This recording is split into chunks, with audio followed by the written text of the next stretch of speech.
যখন তাদের অহংকার এতটা বৃদ্ধি হয়ে গেল, বলছে এই সাধুকে আমরা শাস্তি দেব, আমরা হত্যা করবো বা শাস্তি দেবো, কারণ এই সাধুই এই ঘোড়াটা চুরি করে এনেছে। আমরা অনেক সময় কি করি, কে দুষ করেছে, কে অন্যায় করেছে আমরা ভেদ বুদ্ধি ভুলে যাই। আমার ঘরে টাকা চুরি হয়েছে, এই নিয়েছে, আমরা জানি না। অনেক সময় কি হয়, অন্যায়ভাবে আমরা অনেক সময় মানুষ শাস্তি পেয়ে যায়। আর অপরত এরা ৬০,০০০ পুত্র, এদের অহংকারের তো দম্ভই এরা। যখন সেই ভগবান কপিলদেবকে শাস্তি দেওয়ার জন্য এগিয়ে গেল, এই ৬০,০০০ পুত্র এবং তাদের সেনাবাহিনীর পায়ের শব্দতে আশ্রম যেন কেঁপে উঠল।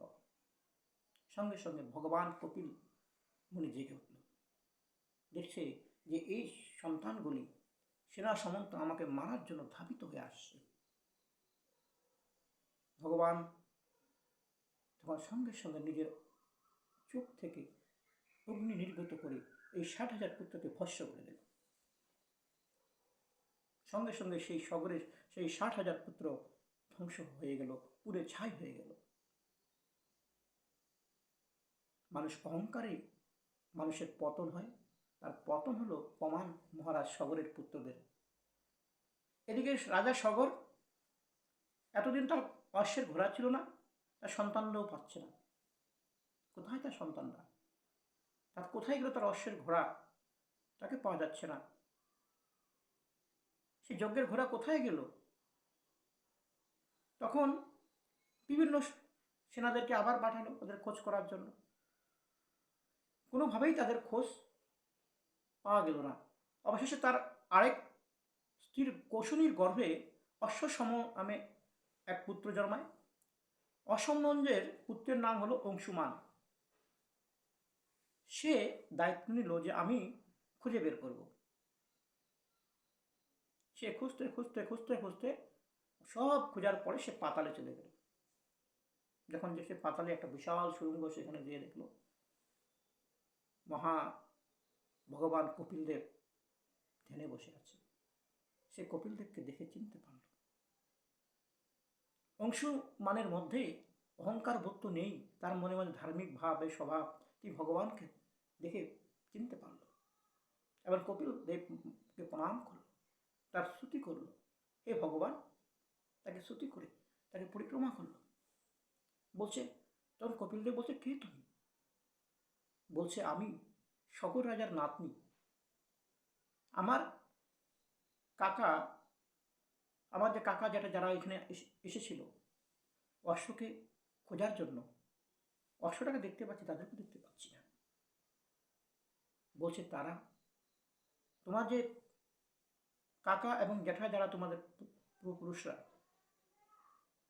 তারা এখানে ওই অশ্ব নেওয়ার জন্য এসেছিল। তারা ভেবেছে আমি সেই অশ্ব তাদের চুরি করেছি, তারা আমাকে মারার জন্য এসেছিল। আমি তো আমার চোখের অগ্নিবর্ষে তারা ছাই হয়ে গেছে। বলো, তুমি এই অশ্ব নিয়ে যাও, অশ্ব নিয়ে তোমার অশ্বমেধ যজ্ঞ পুরো করো। আর বললো, তাহলে এদের কি হবে? যে এরা যে ছাই হয়ে গেছে, এতে উদ্ধার কিভাবে হবে? ভস্ম দেখে উদ্ধার হবে না? ভগবান কপিলদেব বলে, হ্যাঁ, নিশ্চয়ই উদ্ধার হবে। বলছে, মানুষের পাপ যখন বেড়ে যায় তখন তাদের পতন তো হয়, উদ্ধার করার জন্য পন্থা আছে। এরা তো ভস্ম হয়ে গেল, এরা কোনোদিনও আর, এদের উদ্ধার না হলে তো এরা মুক্তি হবে না। এদের মুক্তি করার উপায় হবে এদের উপরে গঙ্গা জল বর্ষিত করতে হবে।